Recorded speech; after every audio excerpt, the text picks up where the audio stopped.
مڈاہر T V کے معزز ناظرین، میں ہوں حفصہ مڈاہر اور تمام دیکھنے اور سننے والوں کو السلام علیکم۔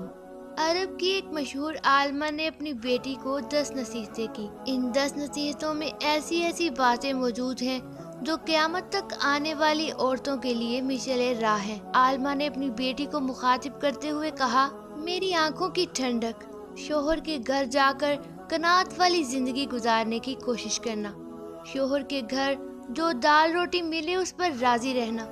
جو روکھی سوکھی شوہر کی خوشی کے ساتھ مل جائے وہ اس مرغ پلاؤ سے بہتر ہے جو تمہارے اصرار کرنے پر اس نے ناراضگی سے دیا ہو۔ دوسری بات عالمہ نے یہ کہی کہ میری بیٹی، اپنے شوہر کی بات کو ہمیشہ توجہ سے سننا اور اس کو اہمیت دینا اور ہر حال میں شوہر کی بات پر عمل کرنے کی کوشش کرنا۔ اس طرح تم ان کے دل میں جگہ بنا لو گی، کیونکہ اصل آدمی نہیں، آدمی کا کام پیارا ہوتا ہے۔ تیسری بات بتاتے ہوئے انہوں نے کہا کہ اپنی زینت و جمال کا ایسا خیال رکھنا کہ جب وہ تجھے نگاہ بھر کے دیکھے تو اپنے انتخاب پر خوش ہو، اور سادگی کے ساتھ جتنی بھی استطاعت ہو خوشبو کا اہتمام ضرور کرنا، اور یاد رکھنا کہ تیرے جسم و لباس کی کوئی بو یا کوئی بری حیت اس کے دل میں نفرت و کراہت نہ ڈالے۔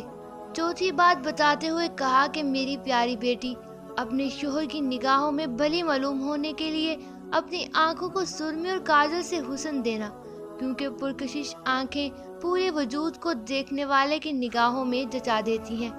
غسل اور وضو کا اہتمام کرنا کہ یہ سب سے اچھی خوشبو ہے اور لطافت کا بہترین ذریعہ بھی ہے۔ پانچویں بات یہ بتائی کہ بیٹی، شوہر کا کھانا وقت سے پہلے ہی اہتمام سے تیار رکھنا، کیونکہ دیر تک برداشت کی جانے والی بھوک بڑکتے ہوئے شعلے کی مانند ہو جاتی ہے، اور شوہر کے آرام کرنے اور نیند پوری کرنے کے اوقات میں سکون کا ماحول بنانا، کیونکہ نیند ادھوری رہ جائے تو طبیعت میں غصہ اور چڑچڑاپن پیدا ہو جاتا ہے۔ چھٹی بات یہ کہی کہ بیٹی، شوہر کے گھر اور ان کے مال کی نگرانی کرنا، یعنی ان کی اجازت کے بغیر کوئی گھر میں نہ آئے، اور ان کا مال نمائش و فیشن میں برباد نہ کرنا، کیونکہ مال کی بہترین نگہداشت حسن انتظام سے ہوتی ہے اور اہل عیال کی بہتر حفاظت حسن تدبر سے ہوتی ہے۔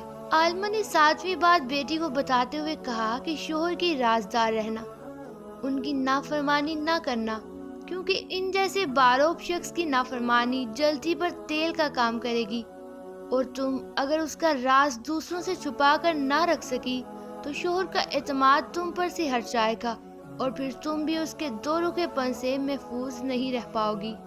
آٹھویں بات انہوں نے یہ کہی کہ میری بیٹی، جب تمہارا شوہر کسی بات پر غمگین ہو تو اپنی کسی خوشی کا اظہار اس کے سامنے نہ کرنا، یعنی اپنے شوہر کے غم میں شریک رہنا۔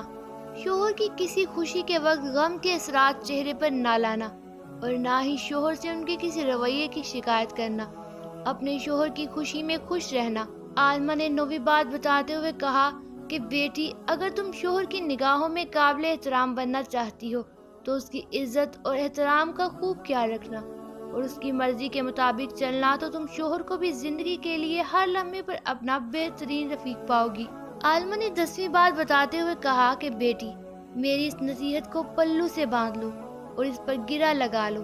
جب تک تم ان کی خوشی اور مرضی کی خاطر کئی بار اپنے دل نہیں مارو گی، اور اپنے شوہر کی بات رکھنے کے لیے تمہیں اپنی پسند و ناپسند اور دیگر کئی خواہشات کو دبانا ہوگا، اگر تم ایسا نہیں کرو گی تو تمہاری زندگی میں خوشیوں کے پھول نہیں کھل سکیں گے۔ امید ہے کہ آپ نے اس سے بہت کچھ سیکھا ہوگا۔ آج کے لیے اتنا ہی دوستو، اگلی ویڈیو تک کے لیے اللہ حافظ۔